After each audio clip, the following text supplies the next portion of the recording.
O pecado da dúvida. Vídeo número 25.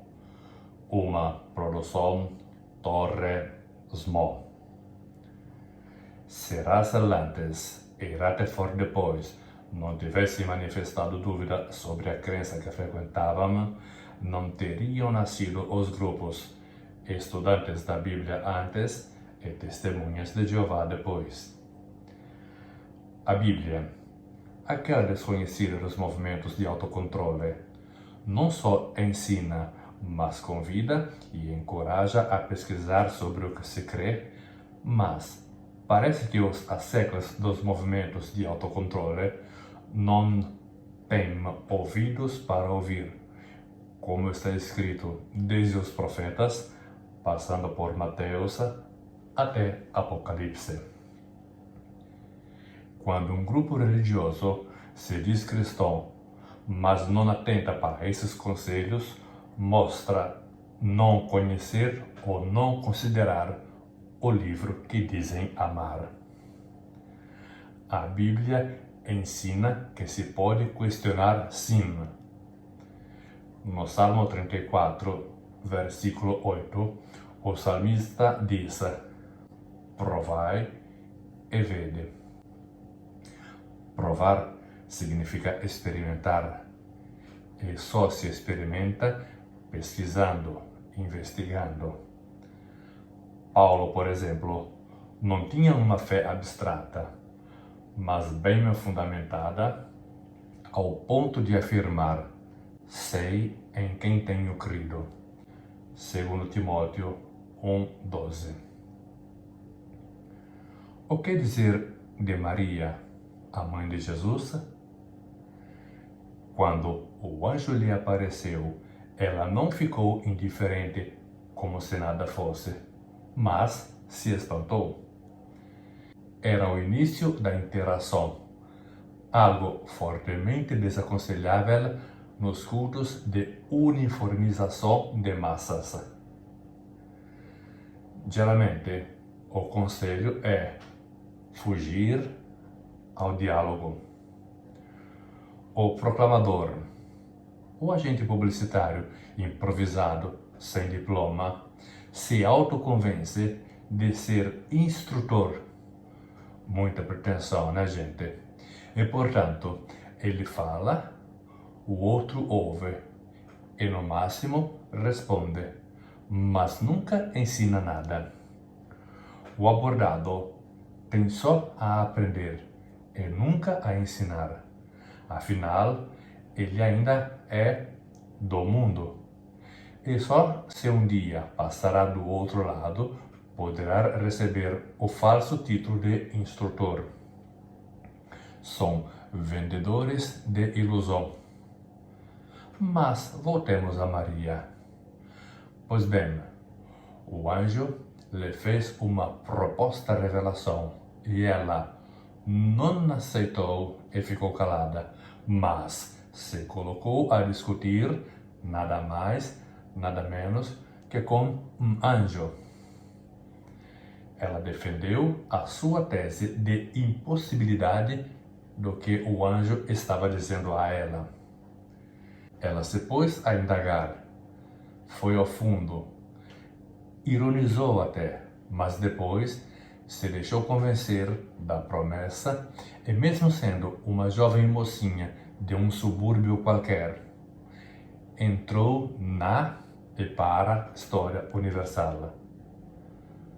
Não foi punida ou discriminada por resistir à mensagem. Não houve sala B para ela. É o que dizer de João o Batista? Sim, aquele que se recusou de batizar Jesus no início do diálogo, mas depois consentiu. Esse mesmo João, mais tarde, irá manifestar a sua dúvida, mandando 2 dos seus discípulos para indagar diretamente a Jesus se realmente ele era o Messias que deveria vir ou deveríamos esperar um outro. Mateus capítulo 11, versículo 3. Lucas capítulo 7, versículo 19. Dúvidas similares também se manifestaram por algum período na vida de outros personagens bíblicos, quais Sara, Moisés, Gideon, Elias, Tomé, dentre outros, e no entanto nenhum deles foram levados à sala B para sofrerem um processo religioso. A todos esses elencados e outros mais, desde sempre tiveram a liberdade de retrucar, raciocinar, colocar perguntas e até fraquejar.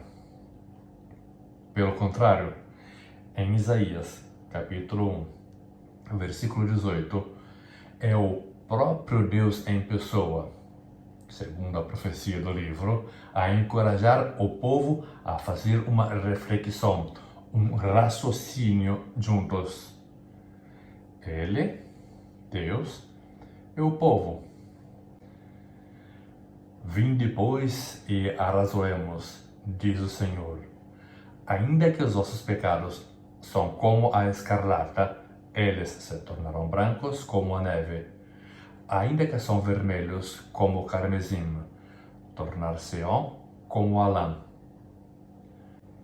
Mas nunca há um rutherfordiano que será sempre proibido a usar as faculdades mentais que Deus os deu.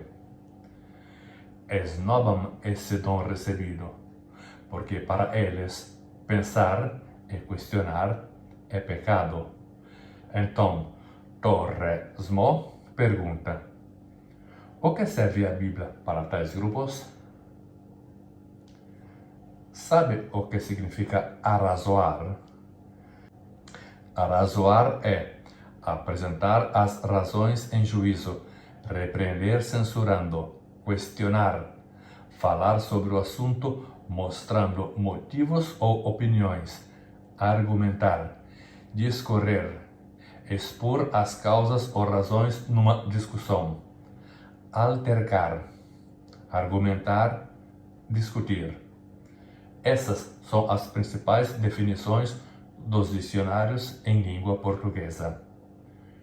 Conclusão: se você, rutherfordiano ou não, independentemente da tua matriz religiosa, estiver vivendo o drama da dúvida, não sinta vergonha, não tenha medo, pois isso faz parte do percurso de fé de qualquer pessoa em qualquer vertente.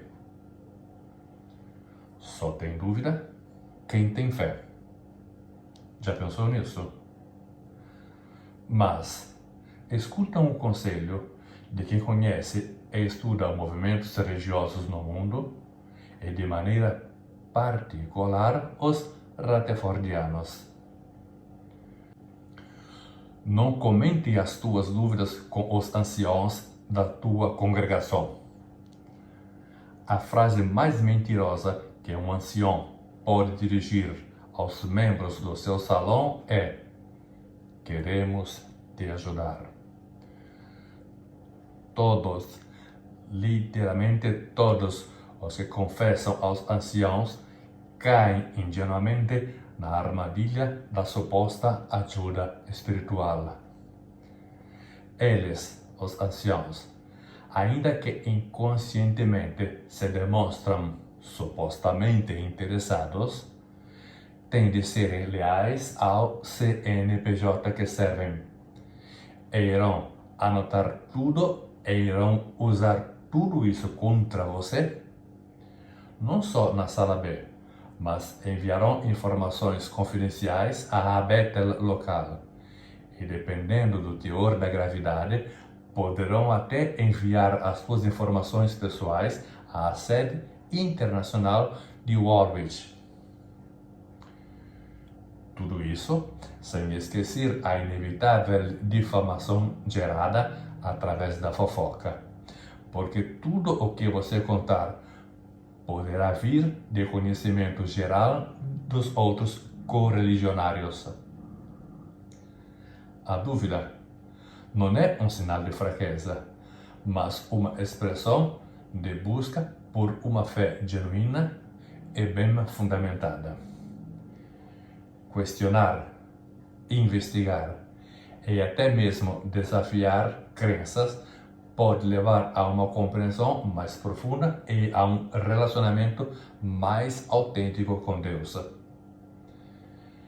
Em vez de temer a dúvida, se deveria acolhê-la como uma oportunidade de crescimento espiritual, lembrando sempre que até os grandes personagens bíblicos passaram por momentos de incerteza.